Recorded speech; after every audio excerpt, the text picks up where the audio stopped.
ভোটের দিন একদম সকালবেলা আপনার ভোট কেন্দ্রে চলে আসবেন। নারী পুরুষ ঠিক এইভাবে আলাদা আলাদা লাইনে দাঁড়াবেন। লাইনের শুরুতেই আপনার ভোটার ক্রমিক নাম্বার উল্লেখ করে লেখা থাকবে আপনি কোন কক্ষে ভোট দেবেন। ভোট কেন্দ্রের কোন কক্ষে আপনি ভোট দিবেন সে বিষয়ে আনসাররাও আপনাকে সহায়তা করবেন। এরপর আপনি সোজা চলে যাবেন আপনার ভোট কক্ষে। কিভাবে নারী এবং পুরুষ ভোটারদের আলাদা রুমে ভোট গ্রহণ করা হচ্ছে চলুন দেখে আসি। কক্ষগুলোর বাইরেও ভোটার ক্রমিক নম্বরগুলো লেখা থাকবে। প্রথমেই একজন পোলিং অফিসার আপনার নাম এবং ভোটার নম্বর জিজ্ঞাসা করবেন। তারপর আপনার চেহারার সাথে আপনার ভোটার তালিকায় থাকা ছবি মিলিয়ে দেখবেন। এটা আমি, এখানে একটু খারাপ আসছে ছবি। বাবার নাম আনিসুজ্জামান। ভোটার আয়শা খানম, ভোটার নং 0157। প্রথম পোলিং অফিসার আপনার নাম এবং ভোটারের ক্রমিক নম্বর জোরে উচ্চারণ করবেন যেন কক্ষে থাকা সহকারী প্রিজাইডিং অফিসার এবং পোলিং এজেন্টরা শুনতে পারেন।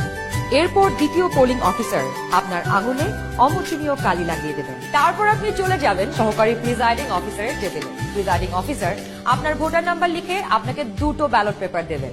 জানি এবার গণভোটের জন্য গোলাপি ব্যালট আর সংসদ সদস্য নির্বাচনের জন্য সাদা কালো ব্যালট। বাহ! ব্যালট পেপার নেবার সময় আপনাকে স্বাক্ষর করতে হবে। আপনি চাইলে টিপসই দিতে পারেন।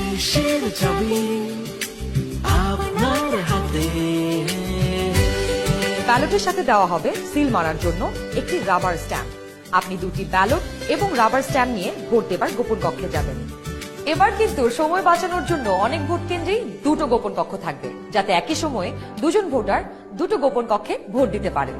গোপন কক্ষের ভেতরে আপনি কিভাবে ব্যালটে সিল দিবেন চলুন দেখি। গণভোটের গোলাপি ব্যালটে হ্যাঁ এবং না 2টো ঘর থাকবে। সংস্কার বা পরিবর্তন চাইলে হ্যাঁতে সিল মারুন। গণভোটে আপনি হ্যাঁ দিলে সবগুলো সংস্কার পাবেন, আর না দিলে কোনো সংস্কারই পাবেন না। এরপর ব্যালটটি লম্বালম্বি ভাঁজ করুন যেন সিলের রং অন্য ঘরে না পড়ে। এরপর আড়াআড়ি ভাঁজ করুন। সংসদ সদস্য নির্বাচনের জন্য সাদা কালো ব্যালটটিতে থাকা আপনার পছন্দের ব্যক্তি বা দলের মার্কায় সিল মারুন। সিলটি কিন্তু নির্ধারিত ঘরের বাইরে যাওয়া যাবে না। মার্কার বাইরে সিল পড়লে আপনার মহামূল্যবান ব্যালটটি বাতিল হয়ে যাবে। সিল মারার পর এই ব্যালটটিও প্রথমে লম্বালম্বি ভাঁজ করুন যেন সিলের কালি অন্য মার্কায় না লাগে। এরপর আড়াআড়ি ভাঁজ করুন। এবার গোপন কক্ষ থেকে বের হয়ে স্ট্যাম্পটি সহকারী প্রিজাইডিং অফিসারকে ফেরত দিন এবং একই ব্যালট বক্সে 2টি ব্যালট পেপার ফেলুন। ব্যাস হয়ে গেল একদিনে 2 ভোট। একদম সহজ, তাই না? তাহলে নিশ্চিন্তে ভোটের দিন চলে আসুন আপনার ভোট কেন্দ্রে আর ভোট দিয়ে বুঝে নিন দেশের মালিকানা। দেশের চাবি আমাদের হাতে।